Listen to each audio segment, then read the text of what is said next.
Hey y'all, I'm Shayna and I'm back with another review. This is for LAMH Huntsville. This is the reunion part 3 and we made it.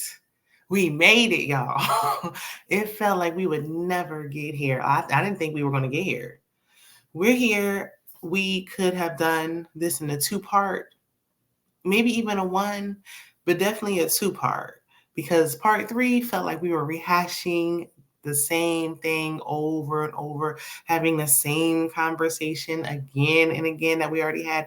It just wasn't really necessary, but we sat there and watched it, so we might as well discuss it. Okay, if you're new here, check out my other content, subscribe to the channel if you haven't already and you enjoyed the video.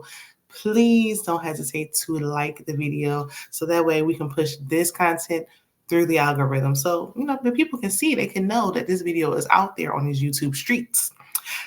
Let's get into it. So we pick up with Mel calling Stormy's mom a demon. The way she was acting, child. Stormy tried to diffuse the situation. Didn't nobody care. Miss Betty was like, look, Melody, I don't like you. At first, I didn't like your ways, but now I don't like you as a person. Like, I don't like you at all. I don't like nothing about you. And Melody was like, okay, you don't have to like me. Like, okay, and you said that to say what? Don't care. So after we got past that, Cousin Junior said that he's no longer working at Canvas Beauty. He was taking advantage of working for his cousin. So he decided, look, I'm going to put my cousin relationship over top of the business relationship. So he decided to be a manager at a restaurant. Good for him. They invited Aunt Lisa. She declined. I'm sure she did. I don't really see why she needed to be a part of the reunion, but that's neither here nor there. Carlos asked Miss Betty, he was like, why can't things be resolved with your sister? Why can't y'all work things out? Miss Betty was like, did you watch the show? Like, what? Did you watch and see what happened? Hello? I'm like, girl. So she said basically nothing's changed. Her and her sister's relationship is still strained. But I am wondering if Aunt Lisa is getting mama once a month. That's all I'm worried about at this point. Moving on. So we get to the Fletchers. Nell initially didn't want to be on the show. And I was actually surprised by that. I thought that she wanted to be on the show because she sure is taking Tiffany's old spot of bringing the drama. Yeah, she been doing that. She said she didn't want to be on there because of her family drama with her adult children. She didn't want that exposed, but I guess money talks, and here we are, allegedly. So Nell said things have gotten better with her son, Chris, and, a lot of the arguments were about money. And so she's like, I'm not going to let the money interfere with my relationship with my son. And while that's good and great, what happened to Chris Fletcher Sr.'s daughter? Where's his daughter? I didn't hear not near mention of his daughter. She peeled off in the car with her clear husband, and we ain't heard about her since. What happened with her?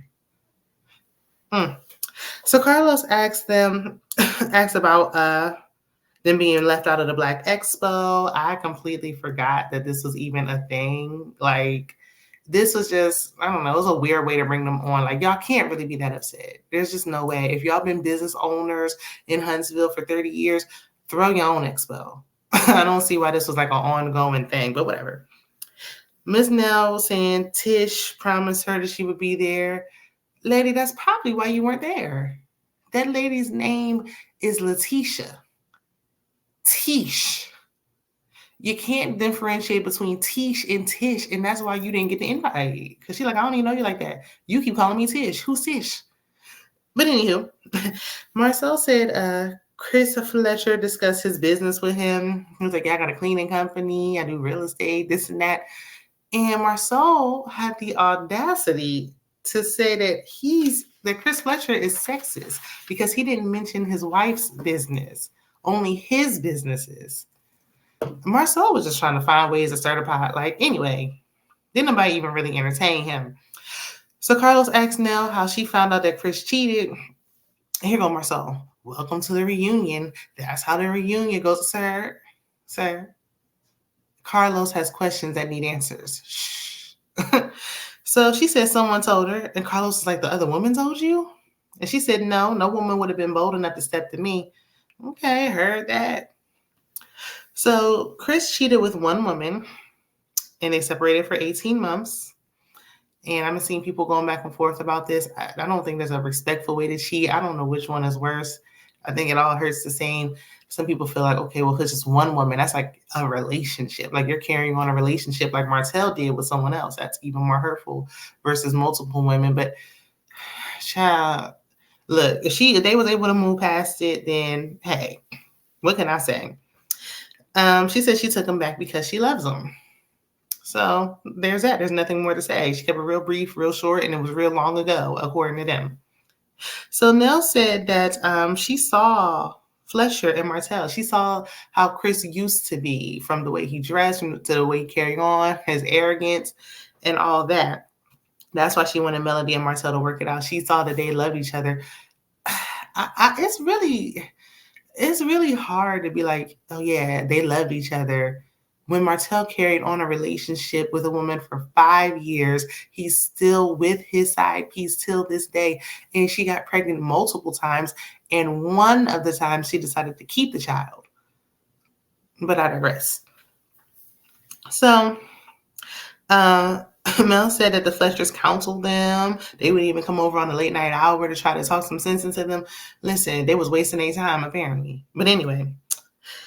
And she said that they never pick sides. In Martell's eyes, they're defending. If you defend Mel or be like, well, I see her point of view, I kind of see her side, any of that.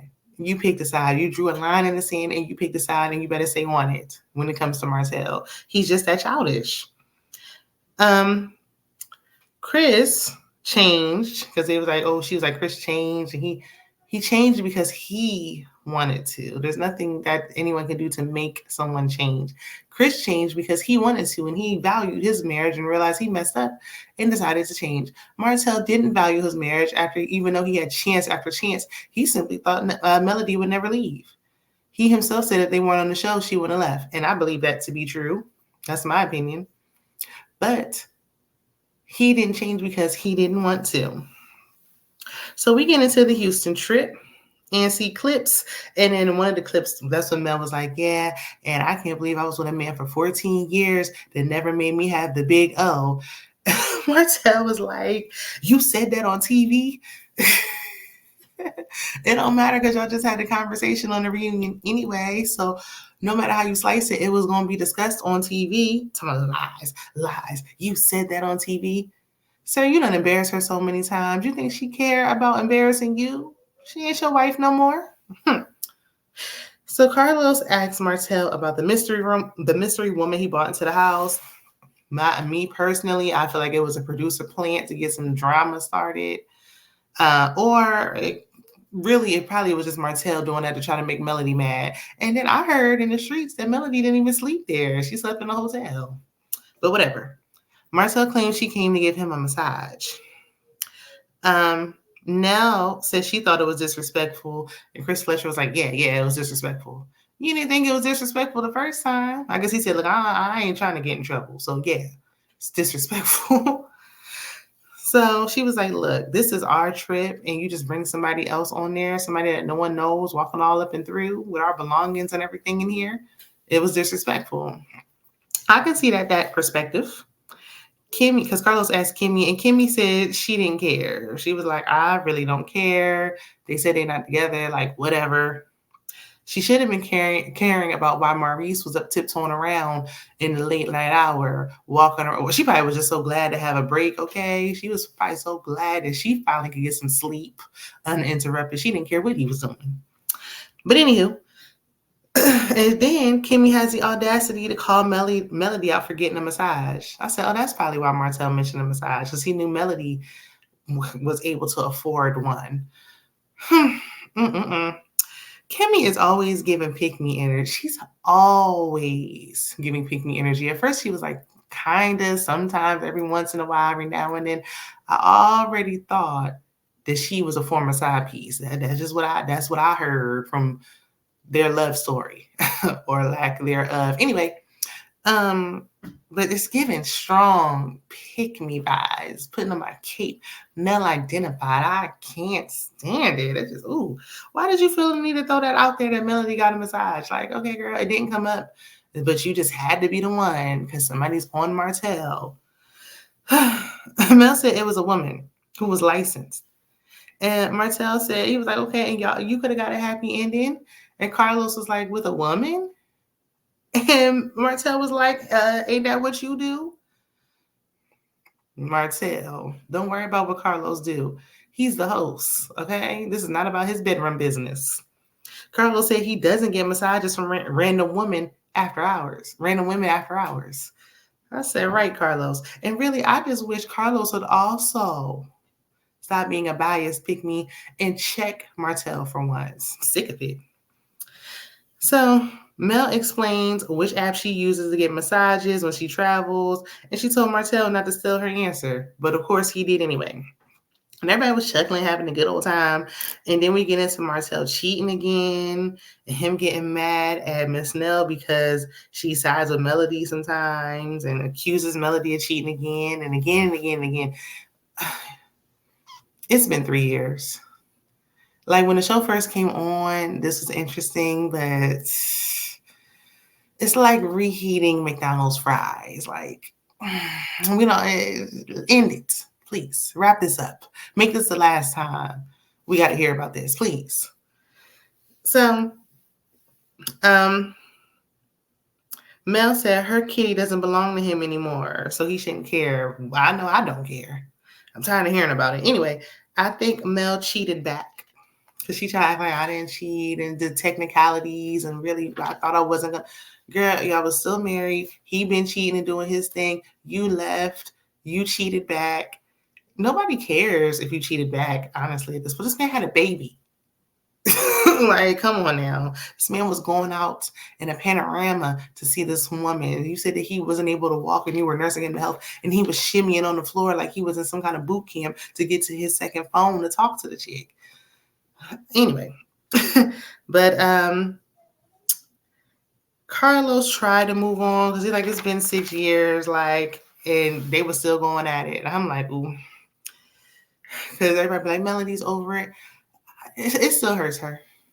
And rightfully so. You don't get to dictate how long it takes for someone to get over it. I think the worst part of that is like when people are acting like they're over it instead of just acknowledging like it still hurts me, it still bothers me. Because when you acknowledge that something is still hurting you, that's the first step to healing, to actually getting over it to the point where it doesn't bother you anymore. The fact that he's still carrying on with this woman, has a child with this woman, that's your children's siblings, that's going to take a while to get over.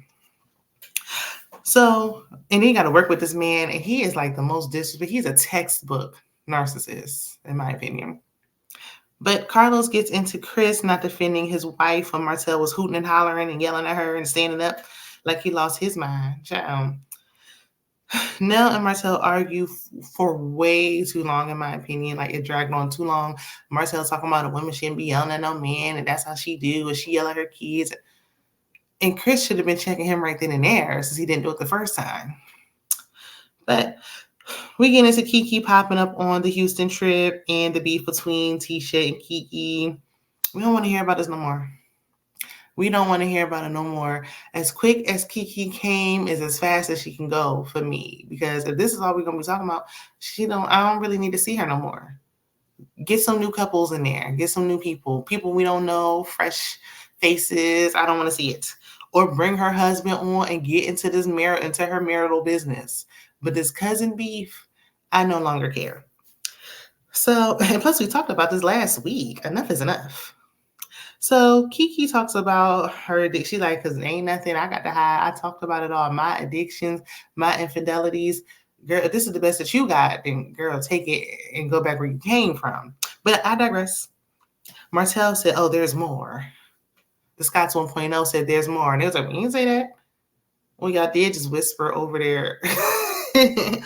Anyway, yes, y'all did say that, but whatever. So Kiki was like, okay, well, the more had to do with my husband, but I don't got nothing to hide. I don't know. Did that sound contradictory to you? Or was it just me? Either way, either you gonna bring her husband on full time, like he need to be in the opening credits, or I don't want to hear about it. Tisha said Kiki blocked her daughter's number from Kiki blocked Tisha's daughter's phone number from her daughter's phone, so they can't contact each other anymore. I think that is beyond petty. Beyond petty. Like I had an old friend that I was friends with forever. Like I looked at her like she was my sister, and our sons are friends. I am not going to block any child's number. If they still want to communicate, they should be able to, because they have a friendship that has nothing to do with me. And as long as the conversation is harmless, so there's no reason to block anybody's number.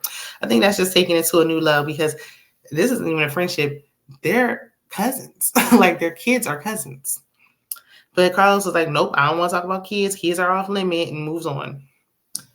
I can't say, but I don't like when people do. I'm not talking about kids. Like nobody say anything about kids. Like they're not talking about the kids, but they're talking about a situation. It involves children's phone numbers, but we're not talking about. Okay, whatever. I'm just gonna move on. Anyway, so pregnancy gate comes up and Marcel being snipped. Carlos asked Marcel if he feels that Tisha is capable of stepping out on him, and he. Oh my God, this was so disturbing. This was disturbing. He says, does she have a vagina and a mouth? I want to throw up in my mouth for even having to repeat what he said. Ugh. He is trash. And she just sitting there giggling. Girl, this is why the people up here calling it slow. Okay, I hate to take it there, but come on. Now, she did turn it around. And she said, if you're married and you don't have trust, then why are we here? No, forget why we here. Why are you here? Why are you sitting here with him? Why? Why? Ooh, the things we do just to say, I got a man. I have a husband. This is the man you got. Child, where do I sign up for the cats? Because, honey, no. And Melody was looking like, yep, I know that's right. Stand up for yourself, Tisha. Melody, it took you a long time to walk. And if Tisha ever walks, and I don't think she ever will, it's going to take her a minute. So Tisha said she's been 10 toes down for him, and this is the treatment she gets. Girl, yes. Each and every time, never fails. He never has your back. He never defends you. He never uplifts you. He doesn't talk nice about you. He's not nice to you. He said those kids ain't even his, they're yours. Girl. Tisha said that she's not pregnant. She like, I just been eating good. And here go Martell, because you know he been eyeing Tisha. He keeps talking about Tisha body, yada, yada, okay? He's talking about, and it looked good on you too. I mean, it looked good. Anyway, so Carlos asked Marcel if she was pregnant, would he leave? And he said he would leave. And she was like, I'm glad we on the same page about that. Girl, you ain't leaving no damn where. You wouldn't go nowhere. I think if it came out, you would wait to get the DNA results and all the nonsense. You wouldn't just leave. Okay. So then they go to break and they're in between. Everybody's getting makeup touched up. And Kiki is like cussing out Marcel, calling him a BIT. And I'm like, what y'all gonna say about Kiki? Because y'all really did go in on Stormy. So what y'all got to say about Kiki saying it? Because she like, you a lying BIT. Oh, does he pick me up? You picked me up 2 times. Well, girl, he didn't give a number of time. He just said he was picking you up in the middle of the night. And then you was, well, who was that drug dealer you was fighting in the car? I don't. Anyway, so that is pretty much where it ends. Carlos gives them kudos for being a great reunion. Y'all let me know if y'all think it was a great reunion. Y'all let me know what y'all think. I think it depends on who you ask, child. Anyway, I won't be doing Love and Marriage DC or none of that. But check out my other content. There's more things to come. Check out my community tab, because I will be seeing like, what else should we get into? I'm thinking about traders. I don't know. Let me know. Let's talk about it. More things to come, interviews to come, panels to come, things to come. Like, yeah, it's 2024. Let's get into it. I will see y'all in the next one. Bye.